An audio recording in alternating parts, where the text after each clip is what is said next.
V-shaped valleys that you would expect. When we have glaciation, those glaciers eat down the sides, so we get a U-shaped valley. We get over-deepening and truncated spurs, sharp points of arêtes and cirques as the ice carves into it. What that looks like in real life, this is one of the southern Patagonian glaciers. I took this photo probably about 10 years ago now, and I didn't file its name with the file, and I can't remember which one it is, so my apologies for that. But here we've got a classic example of what happens. Our ice has moved down valley and it's cutting away the material to make space for itself, and it flows directly into the ocean. And so we can see it's got that really nice stripe.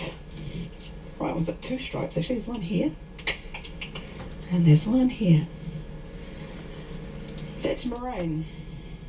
Basically, as the ice has converged, and it's converged from 2 tributaries, there's been a bit of rock in the way. And so it's ripped that rock and smeared it downstream with it, all the way to its terminus.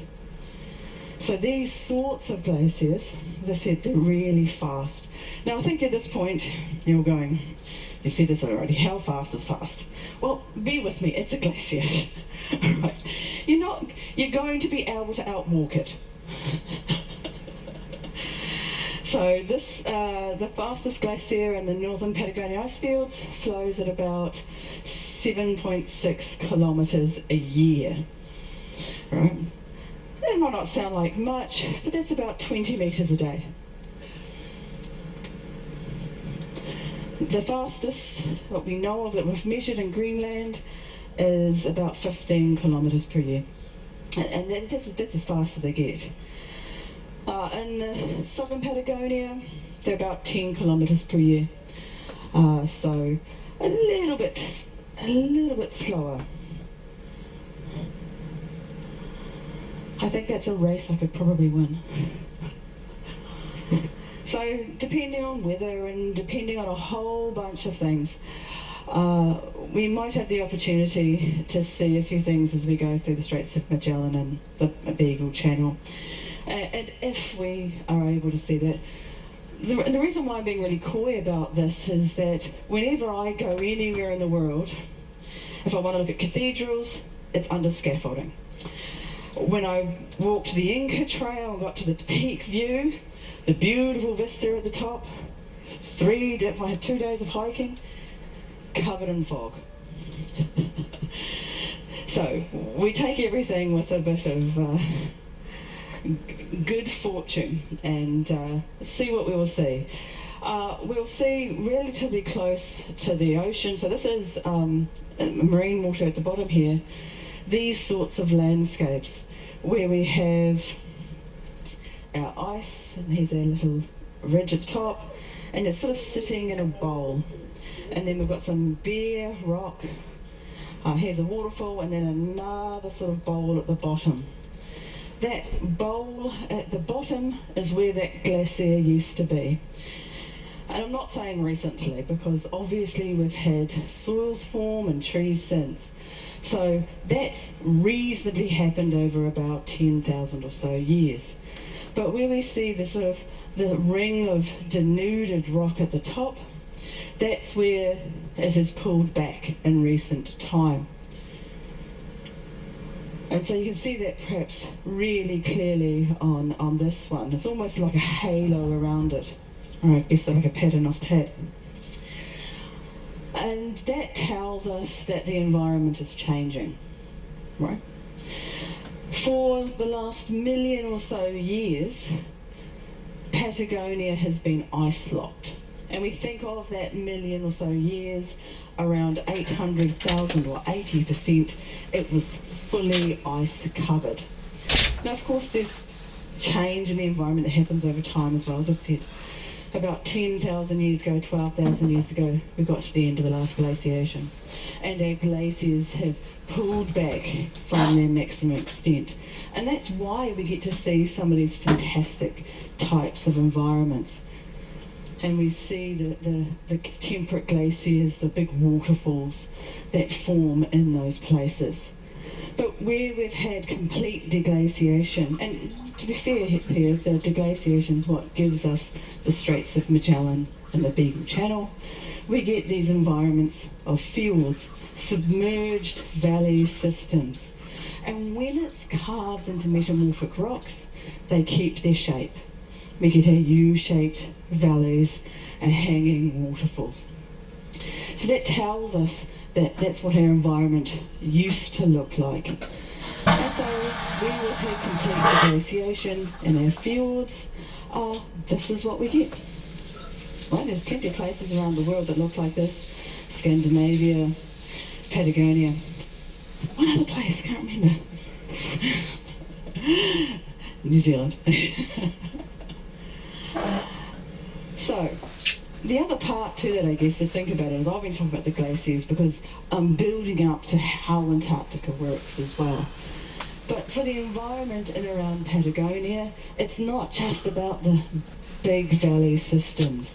There are also the eastern landscapes where they're sort of undulating and hummocky, where we've had old moraine forms, lots of peat formation and lots of bogs.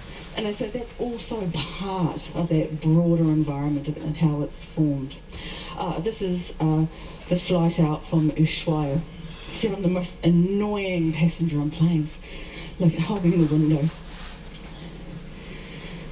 And just to sort of wrap up a little bit here, I guess the key thing is that when we're thinking about how a place looks and how perhaps we feel about a place, we're observing processes that have happened over a long time, and they are dynamic landscapes.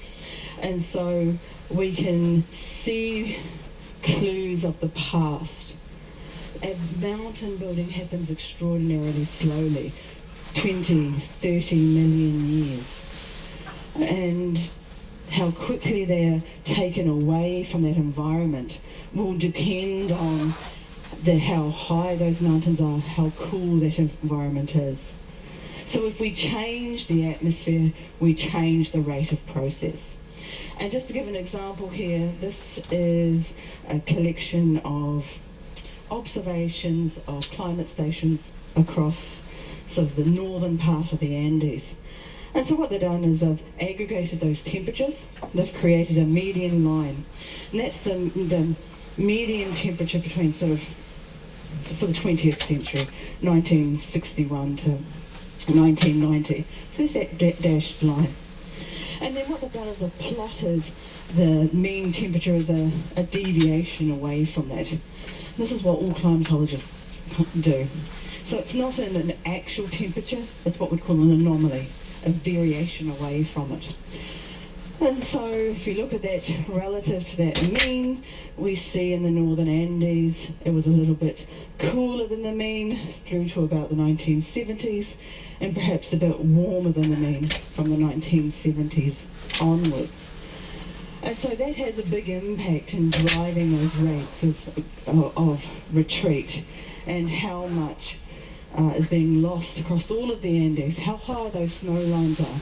And that has some impact and implication for the traditional peoples who live in the Andes, who have relied on that water supply to sustain their communities. As your glaciers get less, as your snow retreats, you have less water, right? It may all come out in one big lump, which is no good to you. And so that has some challenges. In terms of Patagonia, as I said, we're looking at a relatively important contributor to sea level change. And that rate of contribution is accelerating.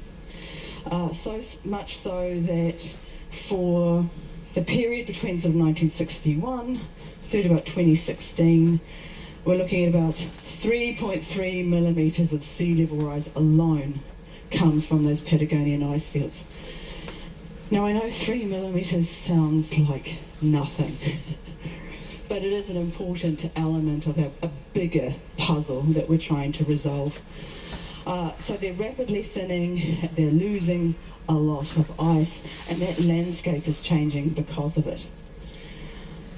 So there's some things that I'll talk about throughout the lecture program on during the cruise. What I'd like to say is that if you have questions, we're not going to operate questions in here because, one, I can't see you, and it might be a bit tricky. Two, there's something more fascinating and interesting coming on after me. So what we'll do is, if you've got any questions, you want to have a chat, I'm going to head to Gatsby's, and I'll probably be there for about an hour or so. You come along, we can ask some questions, and we can go from there. Right, thank you very much. I hope you all took good notes.